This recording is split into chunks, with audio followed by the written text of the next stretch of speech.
Hi, Rosie Jameson here in Rutland, and tonight or today we're going to be making some lemon curd, which a lot of people have never tried to do. They think it's tremendously difficult. I'm wondering how I'm going to pad out an hour and a half making it, because it is really quick and easy to do. But I have got some other things as well that I want to show you, which aren't anything to do with lemon curd, but might save you time and be tips that are useful. So we're going to make it two ways. One is over a pan of hot water and one is in the microwave. But first, I just want to talk to you a little bit about the lemons. I have mentioned this before. The lemon is a remarkable fruit, and I want it revered for the beauteous thing it is. And as I've said, I think before, my mother would be horrified, and I still think like my mother in my head, and she would be saying 7 shillings for a lemon, you know, because when we had pre-decimal, you know, I mean, that's what it would have been, and it would be unthinkable to spend that on one single fruit. So you need to make sure that you get absolutely every last drip of value out of it. It's the most highly antibacterial fruit that there is. And most of those properties are in the oil, which is in the dimpled skin. All those little dimples that go in are a little oil well of lemon oil. And you can harness those. If you're not going to use the peel in anything that you're going to use the lemon for, if you're just after the juice, for instance, then for goodness sake, don't throw the shells away. They have all sorts of uses, and if you can do nothing else at the time, then put them in a bag in the freezer that you reserve in there for that purpose, then that's good enough. Just don't put them in the bin. If you get to the point where you are putting squeezed and zested lemon into the bin, then if you're a gardener, they make great compost for things like blueberries, for ericaceous plants who require a different sort of compost to the normal sort of everyday, because they're very sort of acidic and it makes a different sort of compost. So keep them separate. I know my next door neighbour does that. She's got a separate compost bin for all her citrus fruit shells, basically. It's all very organised, but I just passed that on because I didn't know that myself till I went on a garden trip around her garden. Anyway, the lemons are used throughout, you know, cooking throughout the world. Tremendously powerful flavours and very, very useful, sweet and savoury. And our first classes next year in the preserving school will be about lemons. We'll go into it in some depth. But I just want to, over the Christmas period, we tend to use them perhaps more extensively than we would at other times, and just for drinks and things like that. So just be mindful of the shells, and I'll show you what to do if you're not going to put them in a bag in the freezer, which you can then subsequently make. You can put them in your marmalade when you're cooking the oranges, which I showed you before. You can put a whole lemon in, a fresh one, and you can put some of your frozen shells in as well. Or you can make lemon marmalade on its own, which is delicious, and there'll be plenty of lemon flavour left in them. Just put a couple of fresh ones as well. So I'll show you what to do with that in a moment. Now, in true Blue Peter style, this is some lemon curd I made yesterday, and you can see it's quite solid. And what I'm going to do, oh, let's make a noise. I'm going to just spoon it out so you can see the consistency of what we're aiming for. But it won't look like this when we've just cooked it, because it's got butter in it which melts. It takes a while to go back to this spreadable consistency, because the butter sort of solidifies again and makes it thicker. But you can see, you know, if you've got a nice lovely buttery croissant on Christmas morning, to spread some of this on, which is quite tart, not overly sweet, and cold, absolutely delicious. I don't need to scrape the bowl vigorously, but you can see that the sort of consistency that you will achieve, but don't be alarmed if when we've cooked it, it doesn't quite look like that. It doesn't take long to harden up again. There. So I think what I'll do is prepare 2 lots of mix at the same time, and then we can get rid of some of the clutter on the table. And then I'll cook the one that I'm going to do over hot water, and then we'll have a look at some other things, and then I'll do the microwave one. So I've got 2 bowls, I thought. There's another one over here, I think. Oh, there it is. There's my other bowl. Sorry about that. So I've got one see-through one, which is for the microwave, and then I've got this sort of mason china one, which will go onto my pan because it happens to be the right diameter. So we're going to need, first of all, our sugar, which is 75 grams or 3 ounces of caster sugar. I'll just give you the quantities for 1 lot of mix, otherwise it'd be totally confusing. So 75 grams, and I'll measure out 2 lots.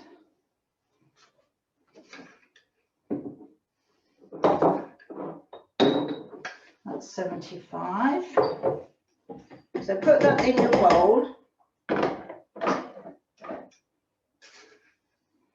Then I'm going to need another one for my other bowl.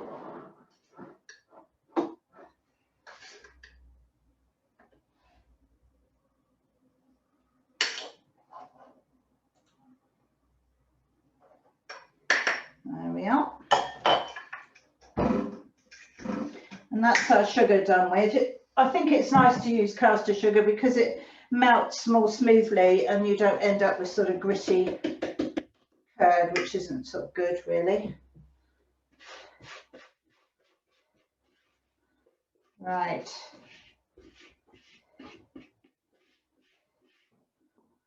My sugar. Let's measure the butter next, which is 50 grams of butter.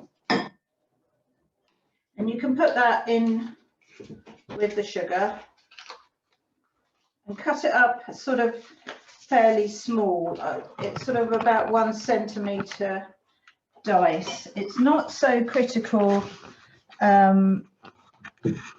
with the one over the hot water, but in the microwave you haven't got long to melt it, and if it's too big the egg is cooking before the butter and you get all out of sync with it. So 50 grams, sorry, 50 grams. So I'm cutting it. It doesn't have to be exact, but just put that straight in on your sugar.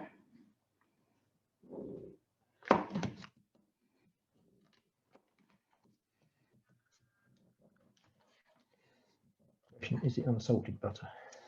You can use unsalted butter if you wish. I like the flavour. I think it's got more flavour in the finished curd if you don't, but you know, if you want to, then that's absolutely fine. Most recipes state unsalted, but I've never liked it. I think it's a bit bland, but that's all down to sort of personal taste buds and things, isn't it? You know, I do know that one year I had a group of girls who brought a friend on, right, that's 1 lot. I'm going to put the other bowl on now. I'm going to do a 2nd lot for my other bowl, so which you won't need to do. They brought this friend on a course. There were 4 of them all together, and they brought her for her birthday treat to come on a cookery, you know, a cooking course. And we were making lemon curd, except that she had a dairy allergy. And she said, I can't make it with butter. Can I make it with my dairy-free spread? And I said, well, I've absolutely no idea, but we'll give it a go. We'll do one of one and one of the other, and we'll see what happens. And actually, it was absolutely fine. It was, you couldn't taste any difference, actually. I can't now, it's years ago, I can't remember what spread it was, but it was certainly one for people with a dairy allergy. And she went off home actually in tears, because she said all her life she'd never had nice things to eat. They were, you know, she wasn't hungry, but she never had something that was just lovely for its own sake, except until she'd had this curd, and she was so delighted with it.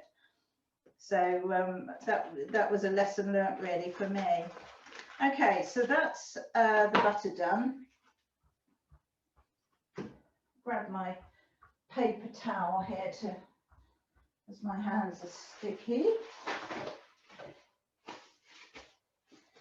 So the next thing I'm going to do is zest the lemons.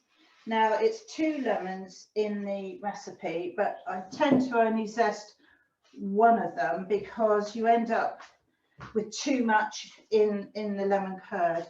Got a question, waxed or unwaxed lemons? Well, if you can buy unwaxed lemons, good, buy them. But you know, you don't want to be traipsing around trying to find them, because they're very difficult to get.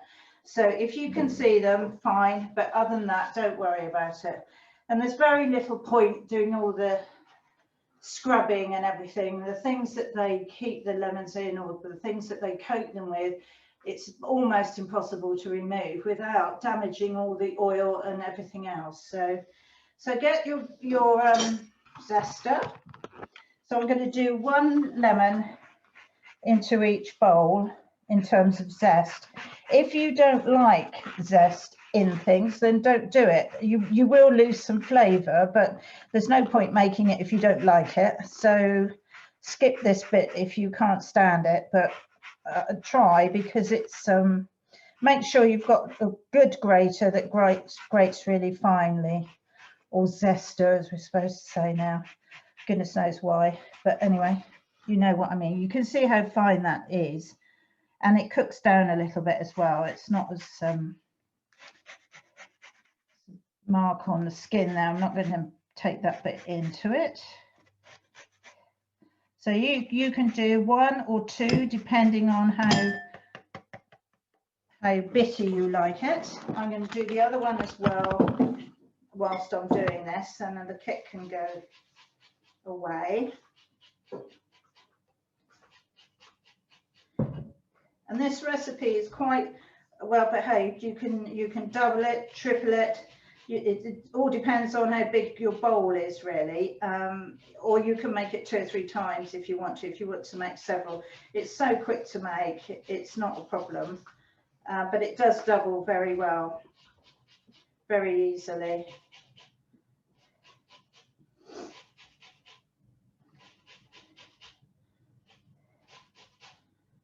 I try not to zest my knuckles.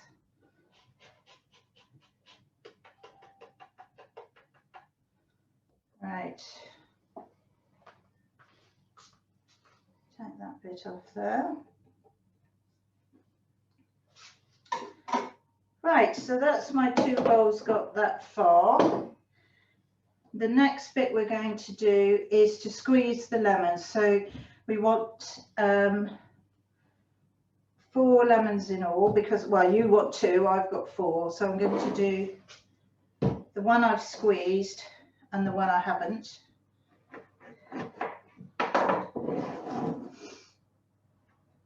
I have actually invested, I saw it on sale in one of our local supermarkets quite a few years ago now. I bought an electric lemon or citrus squeezer.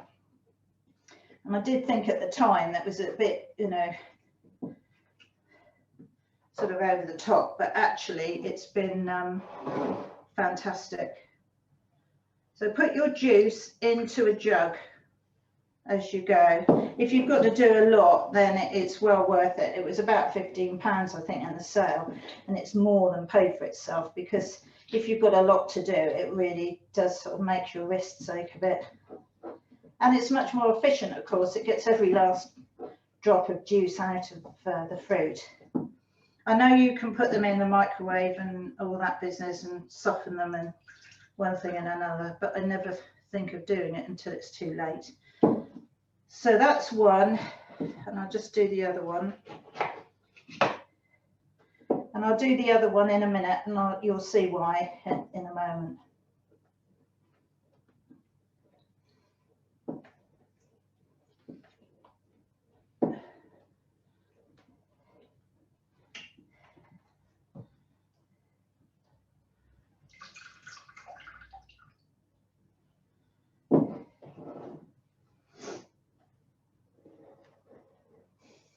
The electric squeezer is great when you're making cordials and things like that, where you need a lot of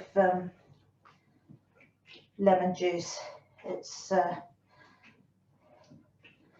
I've never regretted it, put it that way. It's not one of those things that gathers dust on the side. Right, so that's the juice of my 2 lemons in there. And I'm going to turn my pan on. I've got my pan with some hot water in. Now this is ancient, this pan. It's sort of like 1940s. I actually bought it on eBay as a prop for photographs and things like that. And this is the bit that goes in, the double saucepan, but actually it's only good for photographs. It's pretty, you know, I wouldn't use it for food, but the bottom bit is fine. And I thought it's ideal because it's built, it comes in with a neck which holds the bowl, which is just what you need. So I've got my juice there. What I'm going to do with these lemons, you can see here, I've got a big jar. In fact, I don't know if it's big enough for all of these, but I'll do. And this has got vinegar in it. Now this is cider vinegar, so it's already yellow. But if you put white vinegar in, the distilled vinegar, with your lemon shells, just like that, just pop them in. It will turn the vinegar this colour after about 2 weeks. I can't get any more in there, but I won't throw them away. I'll do another jar. Leave them to sit like that for a couple of weeks, and then you can strain the vinegar off, and you can either use it for salad dressings, or it makes a brilliant cleaner actually. If you use it diluted, you can do glass and mirrors and windows with it, half and half, water and vinegar. Or you can mix it with bicarb. I do my floors with it, bicarb, some of the vinegar, and a squirt of dish soap and hot water, and you get a nice sheen on the floor. Cleans it perfectly, but you don't get that sort of build up that you've then got to get another cleaner to get that off from the corners and around the edges and all that business. It's there for the taking. You might just as well do that with the shells as throw them away. And it makes, as I say, a brilliant cleaner, or you can use the vinegar for vinegar. And it's got a lovely flavour. You'll be astonished at how much you can smell and taste the lemons in it. I should put these in another jar and start another one off.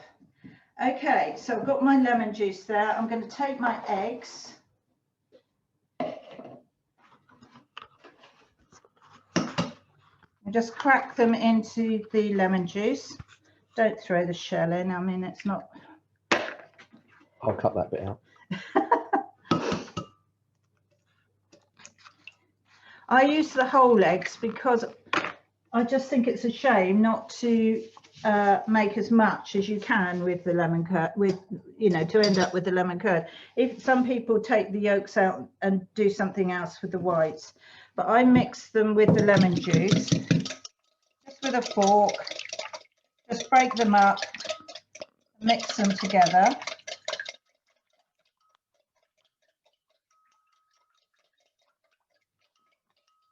And the lemon juice just slackens the egg enough. And then what you need to do is get yourself a sieve and I pour this through the sieve onto my mixture here.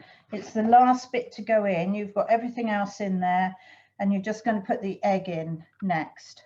So if you pour it through a sieve, any strandy bits and thicker bits which would end up being sort of white in the lemon curd when it's cooked, you can just tip the sieve. Don't press it through or anything like that.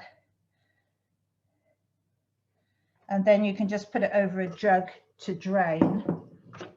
Now, in a minute, I'm going to use that again for the second lot, but I'll show you what to do with that when we finished with it completely. So I'm going to put this over my pan. Now, I've got water in the bottom, which is heating up, and I'm going to put the bowl on there like that and let it start to melt. I'm going to go back to my lemons because I need to squeeze the second lot. You're just going to be, if you're doing the hot water method, you'll need to be putting your bowl over the hot water. If you're going to wait for the microwave one, you can sit back for a minute or two and pause at this point. If you've used your sieve, and you obviously I'm not going to use mine again, but if you've used your sieve, just take it to the sink and run it upside down under a cold tap. Do not put it in any heat until you've done that, because if you put it in hot water, all the egg will cook onto your sieve and you'll be, well, it destroys the sieve basically. You need to, you know, it sort of ruins it. So you need to be putting it under cold water to rinse it off first.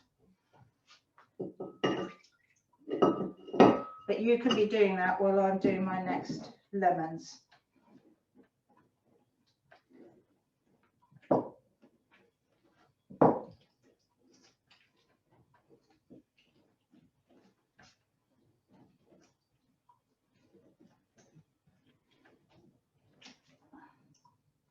That's one.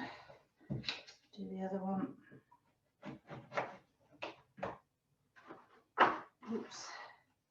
Take my eggs out. I'll put the lemons on there, and then I'll find another jar to put them in a bit.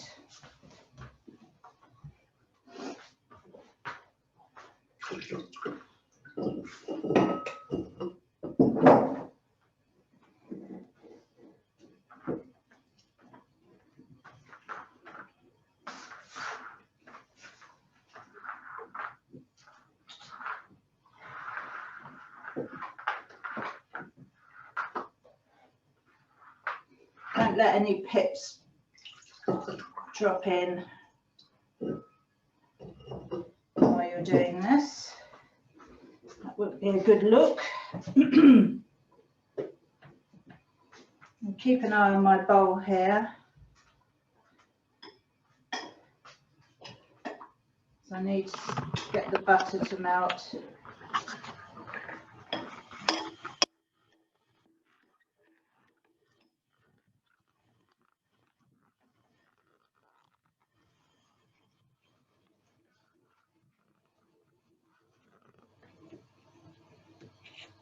Right, that's all my lemons squeezed. I'll take those out of the way.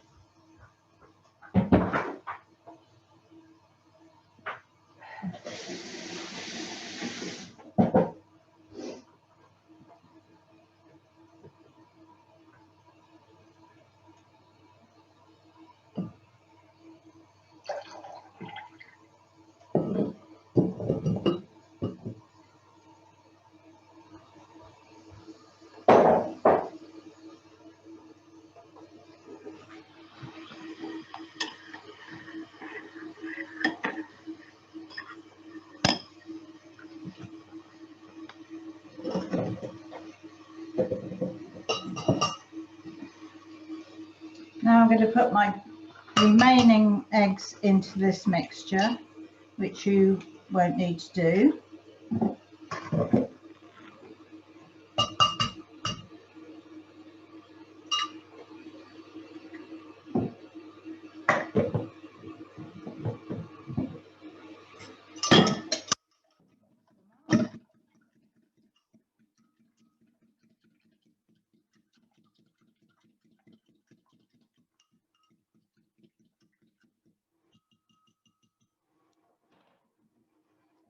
pour them over the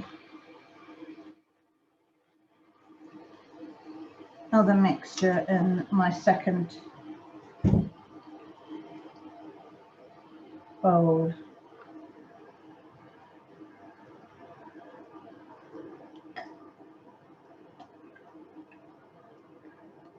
Just tip it round till you get sort of to a clean piece of mesh, and anything that is going to go through will drop through, and then you can discard the rest. And you're not, I don't know about you, you know, people, you kind of separate eggs and you separate the whites and everything, and you think, oh yeah, so I'll do this or I'll do that, but you never get round to it. So this way it just seems less of a waste.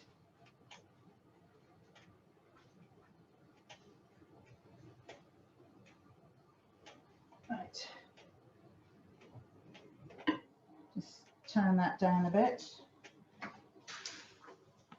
We want to sort of, once it's come to the boil, sort of get it down to a bit of a simmer to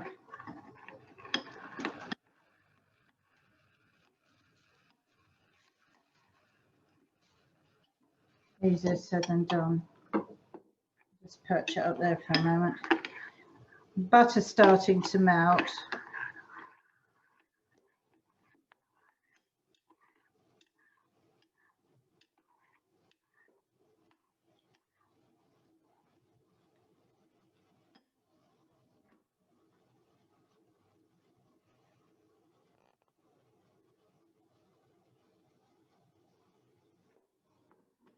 Put that on there. I'm going to take this over to my sink to rinse it off under the cold tap.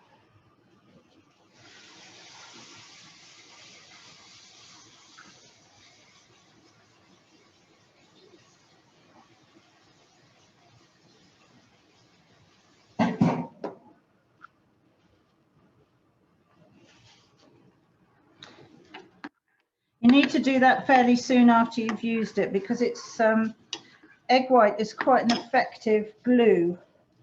If you know it, when it hardens, it will stick things together. I think they use it in bookbinding and things like that, or used to.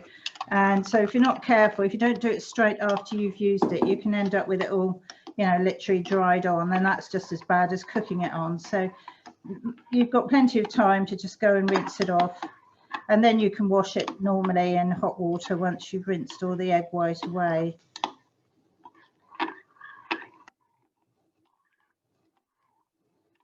And my butter's melting.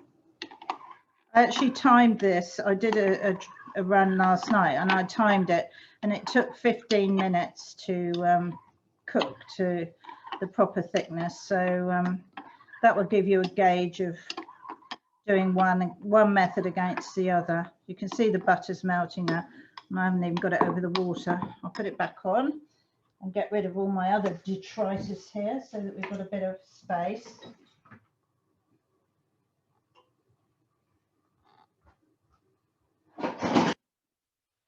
They'll probably die down now and won't cook at all. Turn the heat down. You're supposed to keep stirring it all of the time, and that's to make sure that the egg doesn't curdle and sort of cook at the bottom and not at the top. So, you know, I'm going to do that up to a point. I found you don't have to cook it, stir it every single second, but you definitely need to keep an eye on it. While I'm doing that, I just wanted to recap on a couple of things that we did.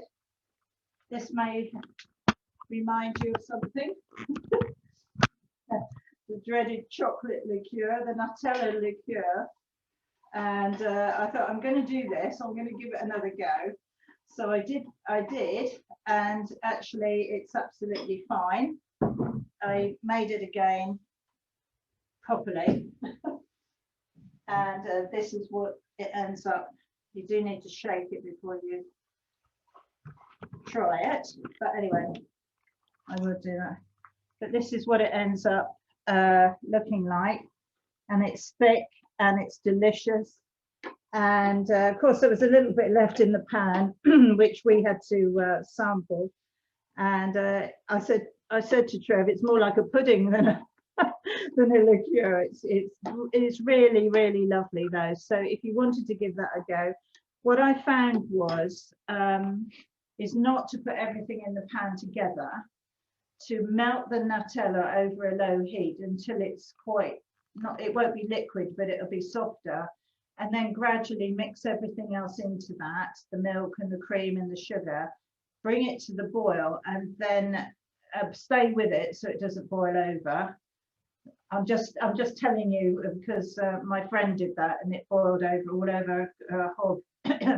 And so and then leave it to cool, and once it's cooled, add the vodka, and then you can bottle it, and you keep it in the fridge.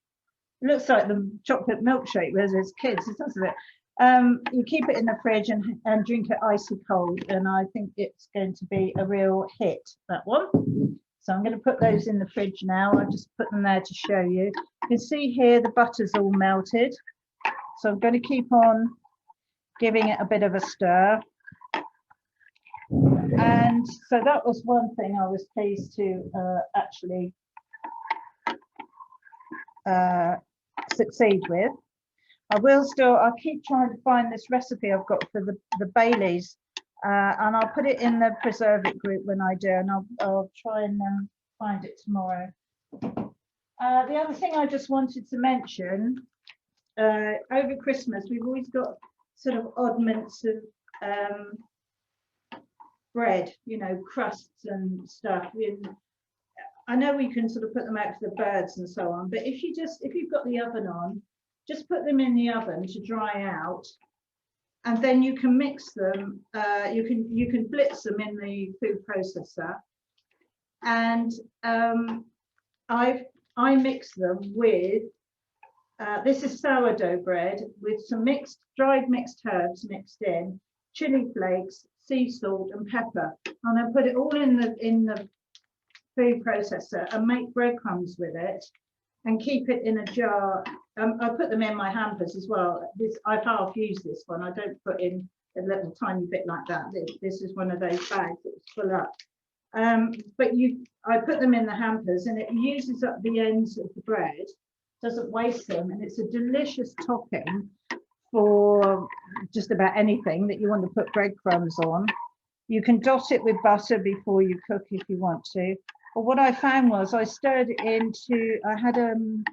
spaghetti bolognese from the freezer, which was a bit runny, you know, it had a bit too much liquid with it. So I mixed some of them in, which soaked the liquid up and thickened it, and it flavored it with the chili flakes and everything else as well.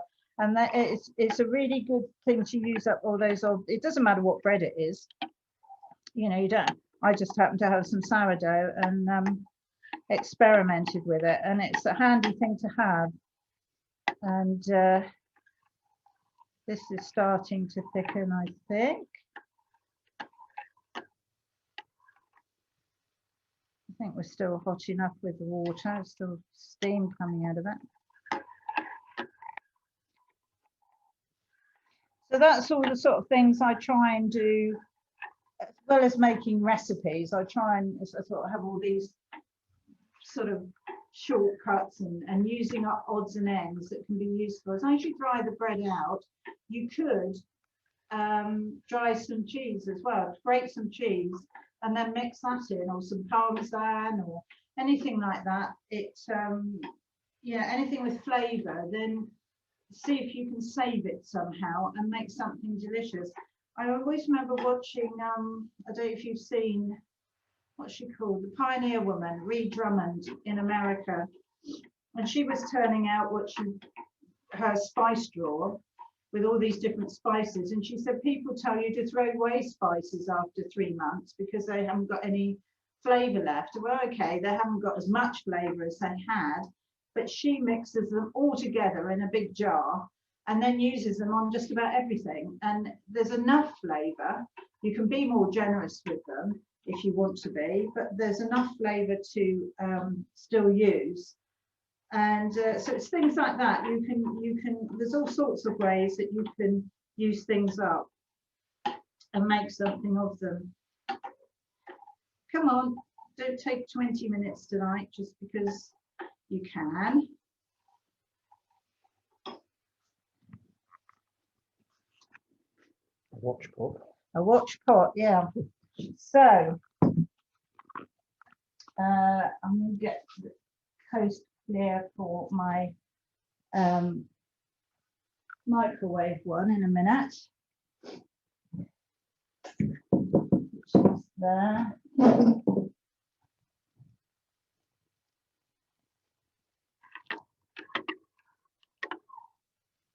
The thing is, although you've got to stir it to stop it, or not to stop it, but to create even cooking, while you're stirring, it's cooling it down all the time. So it's a bit of a, I try and sort of leave it for a bit to build up a bit of heat and then give it a stir. Alicia saying, how thick should it be? Mine is quite thick now. Well, that, if it coats the back of your spoon, Alicia, or it's like when you make custard, then that's fine. Rosie, do you want to give yours? Oh, is that me? That's mine. Do you want to give Alicia, can you show me, or are you not able to do that?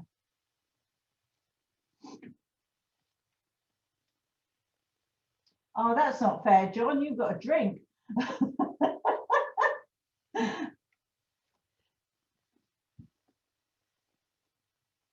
Yeah.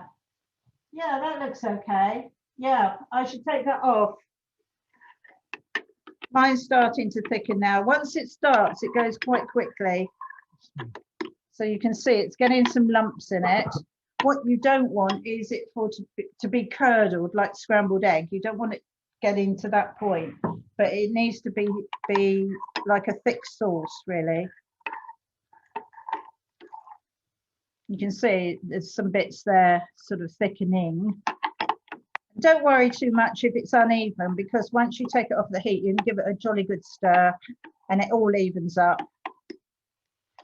I feel quite superior because Delia Smith advocates putting, before you start cooking, putting a teaspoonful of corn flour in to make sure that it thickens. Well, I've never found that that's necessary, to be honest. So I'm going to leave it again for a couple of seconds.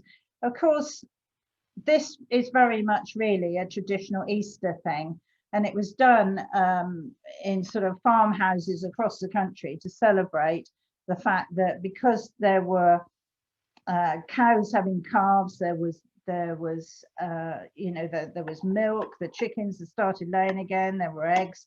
If there's milk, you can make butter. And it was all the sort of celebration of spring and all of that. So these, you know, all the things of how long will it last, and you can see there it's thickening. How long will it last, and do you need to refrigerate? Wouldn't have come into play, because a batch would have been made, it would be put on the table for tea, and it would all be eaten in one go, I have to say. So, but it but we can still enjoy it at other times of the year, but that's its sort of tradition, because it's what they would have gone all winter with no eggs, only preserved eggs, which are not that great. And it was, you know, just delightful to have proper fresh eggs again, and the butter, of course. Nearly there. How's Rosie doing? Are you all right?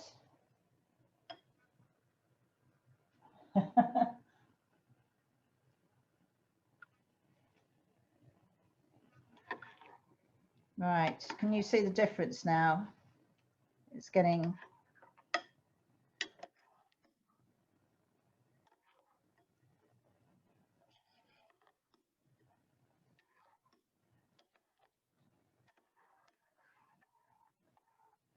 Right, well, I'm going to turn this off because there's still enough residual heat and I don't want it to overcook.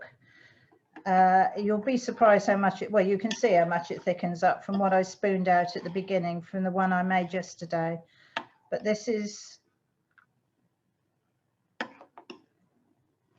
pretty much there. So I'm not going to go straight into making the microwave one. I just wanted to show you something. It's a bit random, this. but I might need you, Trev, so you don't go too far.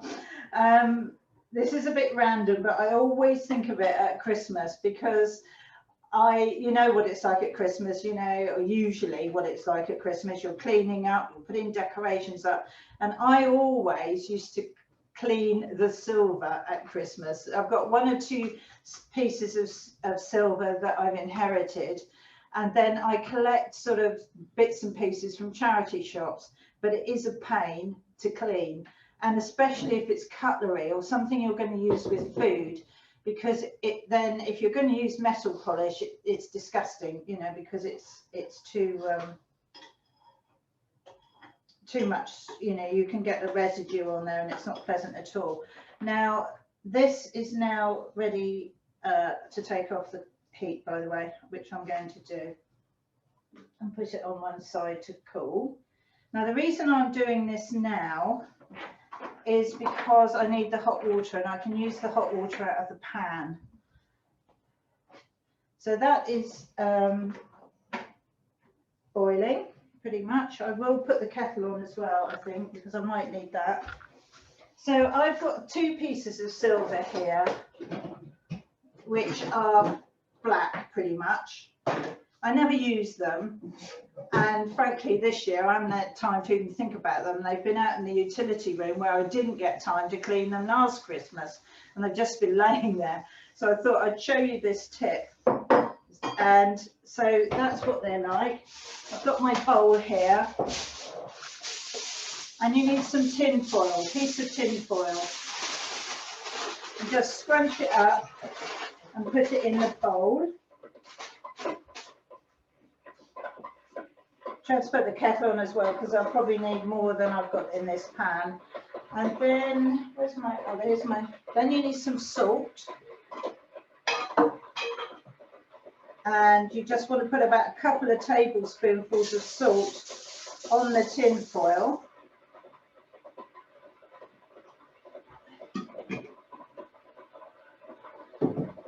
And then lay your pieces of silver on the foil, so that some of it is touching. It doesn't all have to touch. I'll wait till the kettle's boiled, then I'll pour the water over. Judy's asking to see the consistency now. Bottom's hot, so I'll have a cloth. And you can see it's like custard, really, thick custard. And it will harden up, it will firm up as it cools. It will firm up quite quickly. But you don't really want to cook it more than that, because you'll end up with it overcooked. You can see it's just leaving a bit of a trail on the top when I take it across. It's got a bit of a wobble. You can jar it now, Alicia, if you want to. It's easier to pour when it's runny like that, and then you leave it to solidify in the jar. Right, I'm going to pour this on from my pan. Just pour the boiling water in onto the foil in there, and I'll get the kettle as well.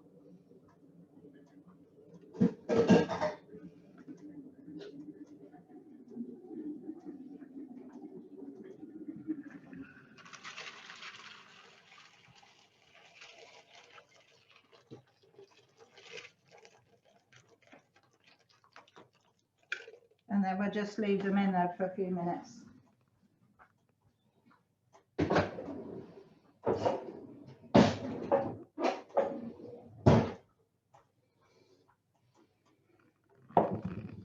Right, so on to the microwave version. Is anyone doing this with me? Don't think so. I think Carol is going to do it tomorrow when she's found her jars. That's what I thought. I thought I'd have a go at doing it tomorrow in the microwave. Yeah. I'm going to try it now with you, Rosie. Okay. So the thing is, it's you have to know your microwave because they're all different heats and so on. So given what we've done over the hot water, the main thing is not to cook it too fierce for too long, do it in short bursts. So when it's cold and the butter's hard, I usually do it for a minute the first time with this sort of quantity. If you've got a much bigger bowl and more mixture, you can do it for something like 2 to 3 minutes. But for now, we're just going to do it a minute at a time and stir it in between. Let me get something to put my spoon in. So just stir the sugar into the mix a bit. It's not critical. And then put it in the microwave and put it on for about a minute or a minute and a half.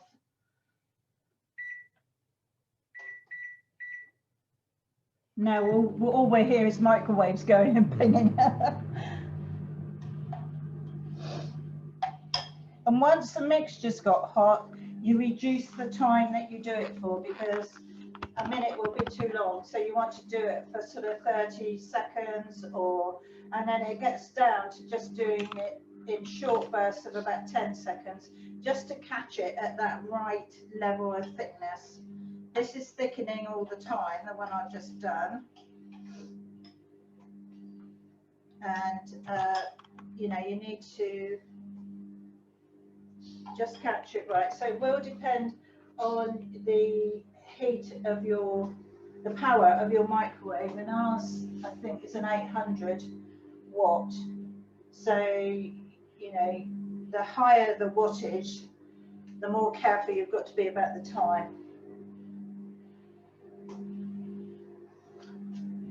If you want to have a look at the silver, you can see the bit that's been under the water in the mixture is now clean, and it doesn't smell of metal polish. And I'm going to turn it over so that the bits that aren't in can go into the water. And same with this little one. You can see from the bowl, the mark on there, how it takes the tarnish off without any effort whatsoever. I think that's the best tip I've ever, the most effective tip I can remember, but it's probably perhaps not as useful for others as me. I don't know.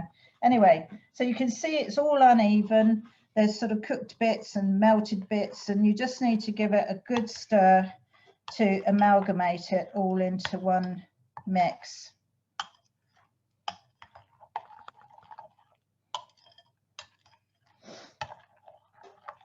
That's why you don't need the butter in big pieces, because otherwise the egg will cook before the butter's melted, doing it this way, and that wouldn't be a good thing. So now I'm going to put it back in for probably 40 seconds. You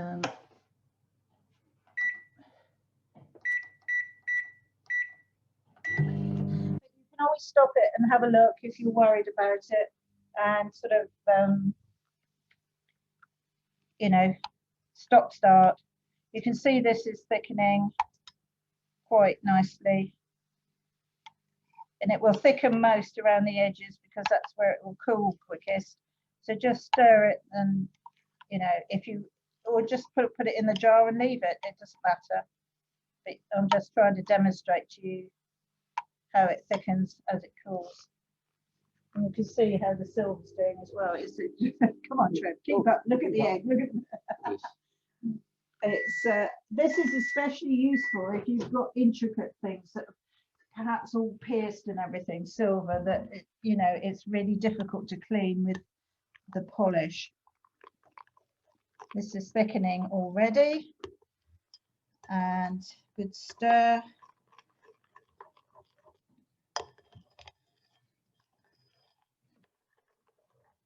I think that's pretty much okay. I don't think I want to, I might just do 10 seconds.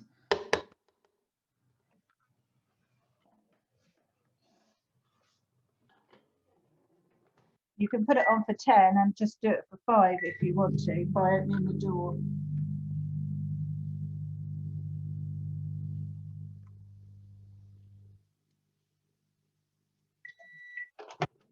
It's still the same principle, even though you're using a microwave. When you stir things, it cools it down. So, you know, you've got to allow for that, but you can see it's as thick as the other one was when it was taken off the pan. So it's very much quicker to do with a microwave, obviously. There we go. Funny, they've turned out different colours. It's just down to the eggs, probably. It's that one. Now, Take the silver out. yeah, you can take that and take it out, and I'll just do it with a cloth in a bit. So you can just have it, as I've said, on your breakfast toast or croissant. You can, of course, have it for afternoon tea with some scones or scones, whichever way you pronounce yours. I think it's nice to take as a gift in that way. If you're going, in the days when we could go and stay for the weekend with people, you know, to take it, as I say, I trawl charity shops when I've got 10 minutes and buy the pressed glass sort of sugar bowls and things that people don't use anymore. But I use those to put the lemon curd in and leave it to set. You need to cover it when you're transporting it with some foil or something. But make a few fresh scones with it and put it all on a pretty plate or something, and it's a really acceptable gift. Great gift for Easter if people don't want to have chocolate, all that kind of thing. So you can just eat it as lemon curd. Obviously, my children didn't bother with any of those things. They would just eat it out of the bowl with a spoon if they were given the chance when they were younger. I think people, once they've tasted proper lemon curd, just can't believe the difference, you know, from bought lemon curd. And it's so quick and easy to make, whether you do it on the hot water or in the microwave. But you can take it further than that. If you again taking it forward to sort of the spring, if you make a sponge, you can sandwich the sponge together with it. You could put some cream in as well if you really wanted to be decadent, and just some caster sugar on the top or something like that. One way that I really love to have it is as eat a mess, and this is great at this time of year when there aren't any berries, is to slice some bananas and get your meringues and you know, crumble them into pieces and just stir it through with some cream. I know that one of our artisans, she mixes lemon curd with cream, and she says you don't have to whip it, it thickens the cream. I've not tried it. I tend to just whip the cream, stir the lemon curd through it roughly. I don't make it all even. I leave it so that it's more like a ripple, and then fold the meringue in and the banana, and then pile that up. You could always grate a bit of chocolate on the top if you wanted to. It's really, really delicious, and of course it's easier than buying expensive berries this time of year. I know you can get them, or we have been able to get them, but it's sort of, I don't know, seems more seasonal somehow, because bananas are always around, aren't they, even though, you know, they're imported. But any fruits like that, you know, are delicious. You could make a pavlova like that. You could have the whole meringue, the cream, bananas or pineapple, and the lemon curd sort of drizzled through it, and it's all absolutely delicious. Jane's saying she uses it on her breakfast yogurt, which is lovely. Another lovely way to do it. Now, Tracy's asking about keeping it. It will keep in the fridge for 6 weeks, in theory, and it doesn't usually last that long because people eat it, but you can keep it for 6 weeks. I have kept it for longer, but I don't advise that, because it will start to be, is it all right, is it not all right? I haven't ever found that it's gone off, but we have eaten it when it's been about 3 months old, and it's been fine. Just leave it in the jar in the fridge and it'll be fine. So John's asking about other citrus fruits. Yeah, I'm coming on to the variations because you can make lime curd, which is delicious if you can get some limes. You need to look at your lemons, what you've used today, and think how many limes would I need to replace them. So I would say 4 limes would be about right. You don't have to be, you know, super exact about it. Just do what feels right. You can use grapefruit. That's very, very nice. I love, after Christmas, is to use, when we're making marmalade, is to use the Seville oranges. It's just a sort of marmalade-y curd. It's just got a flavour all of its own, and it's just made at that time of year because obviously the Sevilles aren't around that long. You can use mixtures of fruits, all sorts of things, but in the summer I like to use berries. So you can make a raspberry curd by cooking the raspberries, passing them through a sieve.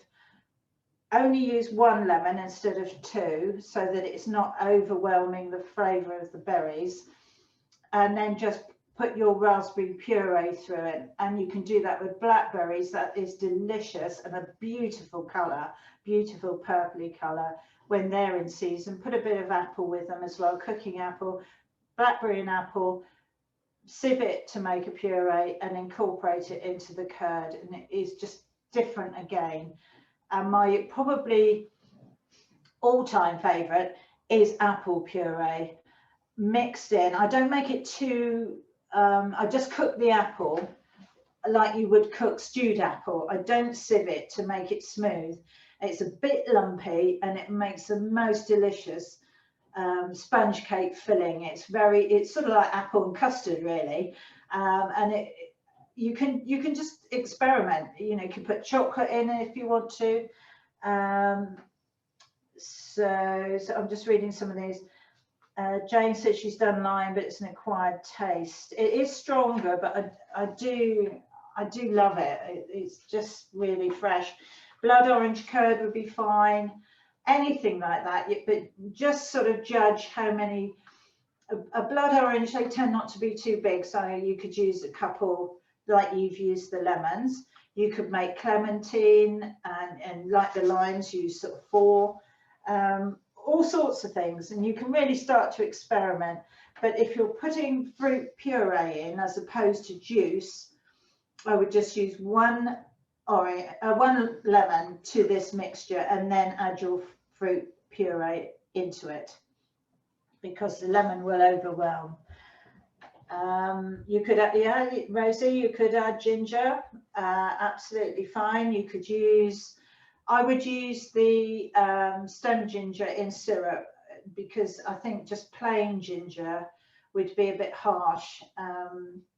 So I just chop it really finely and stir it through, and that would be nice. I mean, anything that you can think of that you like, have a go. I mean, what's the worst that can happen? That's the thing with preserving. As long as you know the principles, you can then adapt, and you can do whatever you like. You know, I might make some mincemeat curd one day. I don't know. The Caris has made gooseberry. Yeah, that's really nice. Did you sieve them, Caris? Yeah, she says yes. So yeah, I think anything with pips wouldn't be great. I don't think strawberries these days are acidic enough. You could try it when they're around. You could try that, but I think raspberries work really well, and blackberry and apple is delicious, and apple is delicious. So those are the ones I've tried. I have made ginger curd just on its own. And I've made a Bailey's curd as well.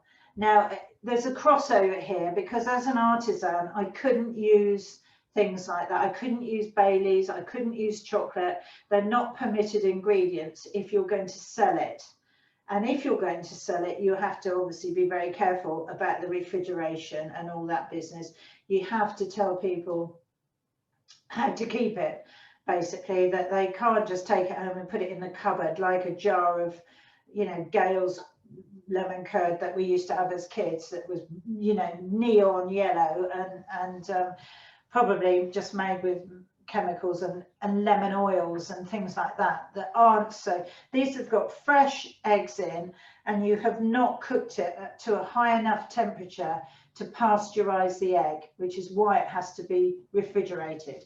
So just be careful. And if you were going to sell it at, say, a school fete or something like that, you must keep it refrigerated all the time in a temperature controlled cool box or in a fridge. And if people are going to buy it from you on a hot sunny day, tell them to come back for it later before they go home, not to walk it around all day or go and put it in their car for the afternoon, because it will give you food poisoning if it's not stored correctly. Yeah, you need to mark the allergens as well. You need to make people aware that there are, you know, there is dairy, there is milk, not milk, butter, milk in the butter. Butter is, you know, you have to mark it as an allergen. So if you're going to, and the eggs as well. So if you're going to sell it, you just need to be cautious. If you're going to experiment at home with all sorts of flavors, then go ahead, you know, have some fun. I expect Alicia will be making a rum flavored one, won't you, Alicia? Put some raisins, soak the raisins in the rum and stir it in or something like that. Rosie, you know me so well. I put rum in everything. And why not? No, I mean, rum and chocolate would be fantastic. And you could get it to this sort of stage and then try adding flavors then, you know, divide it up into smaller batches so that you can experiment and see what you like, and then you haven't wasted a whole bowl full if you hate it. But I think you'll find it becomes something that you can just do in 10 minutes, stick it in the fridge and to harden up, and then, you know, it's something delicious to really enjoy. I know Trev's got his eyes on it here because he absolutely loves it. So it's very good indeed. Yeah, this one will take longer to cool down because it's still quite hot. Yeah, Jane's saying once you've made your own lemon curd, you won't want to buy the neon yellow one. No, definitely not. And I don't even want to buy the ones that are in garden centres, you know, that are kind of mass produced, that have got little paper caps on the jars to make them look as though they've been made by an artisan. They haven't. They've been made in a factory. And a few years ago, we had to go and judge the Taste of the West Awards in the West. You know, it was in Exeter, I think. And I was on the lemon curd sort of table and had all these lemon curds to taste. And honestly, they were vile, absolutely vile. And I had one that was sort of, it looked like furniture polish. It was sort of a pale ochre colour, absolutely solid. And it absolutely stank. It was just awful. And I said, I'm not tasting that. You can. And she took it away and put it in the bin. I mean, it really was absolutely terrible. So it just showed me, you know, it wasn't this at all. It was none of them taste like this. The people that are making tonight, and I know Karis has made it before, the flavour is second to none, really. It's so fresh and clean. And whatever you get in a jar, if it can be left on a shelf indefinitely, then there isn't anything fresh in it. And so, you know, it's a waste of money, basically. Yeah, okay, we'll leave it there. Look out for details of Rosie's Preserving School coming up next year. And we'll go into these things in quite a lot of detail, all different subjects and topics throughout the year on a seasonal basis. And they'll be arranged in blocks of 6, and you can come in, dip in and out for the things that interest you, or you can book the whole 6 at a reduced price. I'll be putting out the details of all that after Christmas, and it takes quite a lot of working out how it has to be. But I hope that some of you will join me for that, and we can learn together. Also, well, I'm supposed to know, but you know, there are discoveries to be made and learning from each other, and we'll do that throughout the year.